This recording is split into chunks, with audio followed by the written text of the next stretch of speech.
विदर्भातील प्रकल्प बाधितांना अखेर न्याय मिळालाय। मुख्यमंत्र्यांच्या हस्ते 831 कोटींच्या सानुग्रह निधीचं वितरण होणार आहे।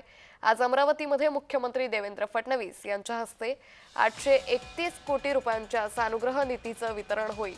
अनेक वर्षांपासून आंदोलनाच्या माध्यमातून बाधितांना लढा दिला होता आणि आज प्रकल्पग्रस्त शेतकऱ्यांच्या चेहऱ्यावर हसू फुललंय।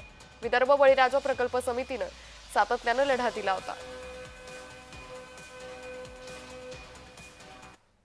भावी उमेदवार असते त्यांनी या संदर्भात जाण ठेवून आम्हाला प्रश्न केला नाही किंवा आमचे प्रश्न सोडण्याच्या दृष्टीनं पुढाकार घेतला नाही आणि म्हणून मग आता हा नाईलाजास्तव कठोर मन करून आम्ही हा निर्णय घेतलेला आहे। आमचा तो मूलभूत अधिकार आहे मतदान करण्याचा, पण आता त्या मतदानाचा जर उपयोगच होत नसेल तर आम्ही काय करायचं हा प्रश्न निर्माण झालेला आहे। आणि येणाऱ्या या पुरोगामी महाराष्ट्रासाठी दुःखाची आणि फारच शोकांतिका हे आहे आणि लोकशाहीला सुद्धा कुठंतरी आता झळ पोचण्याची वेळ आलेली आहे।